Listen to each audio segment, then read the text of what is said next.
చిన్న కాన్సెప్ట్ చెప్తాను, కానీ అది అప్లై చేస్తే లైఫ్ టైం నీ పిల్లలు మ్యాథమెటిక్స్ కానీ ఫిజిక్స్ కానీ కెమిస్ట్రీ కానీ సక్సెస్ అవుతారు. చూడు, ఇప్పుడు స్కేల్ పట్టుకొని అది గీయడానికి ప్రయత్నిస్తున్నది. This is maths, this is physics, this is chemistry. మంచిగా అర్థం చేసుకో.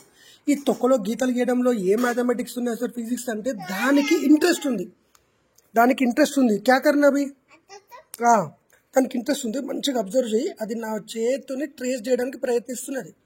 సో దీని తర్వాత క్వశ్చన్స్ ఎట్లుంటాయంటే, ఎగ్జాంపుల్, ఇవి ఎంత ఏరియా ఉన్నది, ఎంత పెరిమీటర్ ఉంది, లేకుంటే విడ్త్ ఎంత ఉంది, బ్రెడ్త్ ఎంత ఉంది, ఏదో ఉంటుంది. దాన్ని లేపితే ఎంత, దాని సగం ఎంత, ఇవే క్వశ్చన్స్ వస్తాయి. ఈ టైంలో నువ్వు పిల్లల్ని ఎంకరేజ్ చేస్తావు 99%. అది యాక్సెప్ట్ చేస్తాను నేను. కానీ వాళ్ళకి క్రమేణా ఇంట్రెస్ట్ పోతుంది. దానికి సింగిల్ రీజన్ ఏంటంటే, ఈ ఏజ్లో ఏం గీసినా నువ్వు పెద్దగా ఏమన్నావు. ఈ ఏజ్లో కూడా ఎక్స్పెక్ట్ చేసే పేరెంట్స్ ఉంటారు. బట్ అసలు పాయింట్కి వస్తే ఎల్కేజీ నుంచే స్టార్ట్ అవుతుంది. వాడికి మ్యాథమెటిక్స్లో ఎన్ని వచ్చినాయి, నీకు రాలేదు, సైన్స్లో నువ్వు తక్కువ ఉన్నావు, సోషల్ స్టడీస్లో వీక్ ఉన్నాడు వీడు, మ్యాథమెటిక్స్లో ఒక్కసారి కూడా 100 రాలేదు, అసలు అంటే కాన్సెప్ట్లో వీడు వీక్, అప్లికేషన్ మైండ్ సెట్ లేదు వీడికి, బేసిక్స్ రావు, ఫౌండేషన్ లేదు వీడికి. ఇవన్నీ దిక్కుమాలిన పదాలు పిల్లల మీద ఉపయోగించి మేకర్నా హాత్ రకం. సో ఉపయోగించి ఆటోమేటిక్గా వాళ్ళకి ఇంట్రెస్ట్ మొత్తం పోయేటట్టు చేస్తారు. ఫస్ట్ 2 పాయింట్స్ చెప్తాను కదా. ఫస్ట్ ఏంటంటే కంపారిజన్, ఫస్ట్ థింగ్. సెకండ్ ఏంటి అంటే ప్రెషర్. हाथ निकालो, वाओ कितना कूद को तेरे ये हाथ इधर. సో ఆ కంపారిజన్ చేయకుండా, ఎక్స్పెక్టేషన్ చేయకుండా. అయితే ఇక్కడ పేరెంట్స్ అనే మాట ఏంటంటే, నేను ఈ మాట అన్నప్పుడు కంపేర్ చేస్తే వాడు మోటివేట్ అవుతాడు కదా అంటే, మోటివేట్ కాదు, వాడు ఫ్రస్ట్రేట్ అవుతాడు. ఎగ్జాంపుల్, నీ శాలరీ 10,000 అనుకో.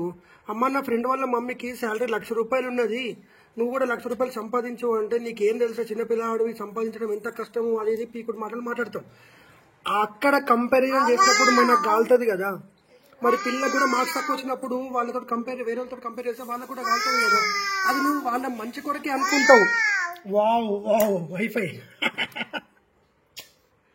तुम एक बार मेरे हाथ ड्रॉ करो, एक बार स्केल से करो ना, कैसे करते देखेंगे. हाँ, हाथ करो मेरा. ये जबते अभी मैं करना, तुम्हारा पैर क्या करने में, पैर रखो और आगे रखो. ఇక బుక్ సరస్వతి దేవి దాని మీద కాలు పెట్టద్దు, ఏం లేదురా భయ్. ఫిజిక్స్లో ఏమన్నా పెట్టచ్చు. నేను దేవుడిని నమ్మేటోని వ్యక్తిని కాదు. నమ్మినా కూడా నేను పిల్లలకి ఇంకో రకం కూడా నేర్పి కంపల్సరీగా ప్రయత్నిస్తాను. తీయు इम्मी देखा, इगो इम्मी पैर कितना दिखा, पैर वो पैर रखो, अच्छा रखो नीचे. ऐसा సో వాళ్ళతోటి డే లాంగ్ స్పెండ్ చేయాలి ఛాన్స్ దొరికితే. లేకపోతే కొంచెం సేపు దొరికిన వాళ్ళ మీద ప్రెషర్ పెట్టదు. సేమ్ అప్లైస్ టు స్కూల్ పిల్లలు. సార్ మా వాడికి 30-40 మార్క్స్ వస్తుంది. ఇప్పుడు మీ పాప చిన్నగా ఉంది, మీకు ఏం తెలియదు, మా వాడికి 30-40 మార్క్స్ వస్తున్నాయి. రాని పోయి వాడే డెవలప్ అవుతాడు. 3 years అయిపోయింది సార్, 6th class సార్. కానీ ఏం కాదు, వాడికి న్యాచురల్ డిజైర్ చదువు మీద ఉంటే వాడు ఆటోమేటిక్గా పెరుగుతాడు. లేనప్పుడు నువ్వు ఎంత ప్రెషర్ పెట్టినా కుదరదు.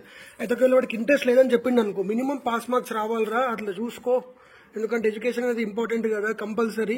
నీకు మినిమం సర్టిఫికేట్ ఉంటుంది, 10th పాస్ అయినట్టు, ఇంటర్మీడియట్ పాస్ అయినట్టు అని మోటివేట్ చేస్తే వాడు ప్రెషర్ ఫీల్ కాక చదువుతాడు. చూడు, ఆటోమేటిక్గా మినిమం పాస్ కాదు, సెంచరీ కొట్టే అవకాశాలు ఉంటాయి. ప్రెషర్ ఎంత పెడితే అంత ప్రాబ్లం అవుతుంది. ఈవెన్ నువ్వు క్రికెటర్స్ కూడా వాళ్ళు పోయే ముందు నువ్వు సెంచరీ కొట్టాలి, 6 కొట్టాలి ఎవరు చెప్పారు చూడు. అసలు వాళ్ళ యాక్చువల్గా నెక్స్ట్ దిగే ప్లేయరు పక్కన ఎవరు కూర్చోరు, వాడిని వదిలేస్తారు. ఇది కూడా అంతే. చిన్నపాటి ట్రైనింగ్ వాడు చదువుకుంటాడు. తర్వాత ఓకే, వాడికైనా డౌట్ వచ్చిందంటేనే కోచ్ చెప్తాడు. కోచ్ వచ్చి ప్రతి బాల్ని ఇట్లా ఆడాలి అట్లాడని చెప్పాడు. ఎక్కడైనా మిస్టేక్ చేసినా చెప్తాడు. అంతే. మిస్టేక్ అవుతుందంటే పిల్లవాడిని అడగాల, ఏమవుతుందిరా మరి నీకు, నాన్న ఇది అర్థమవుతలేదు, ఓకే మరి కొంచెం ఫోకస్ చేయి, లేకుంటే టీచర్ని అడుగు. చిన్న గైడెన్స్ చాలు. ప్రెషర్, కంపారిజన్, ఇవి 2 చేస్తే పిల్లల జీవితాలు నాశనం అవుతాయి, కానీ వాళ్ళ జీవితాలు సక్సెస్ అయ్యే అవకాశాలు చాలా తక్కువ.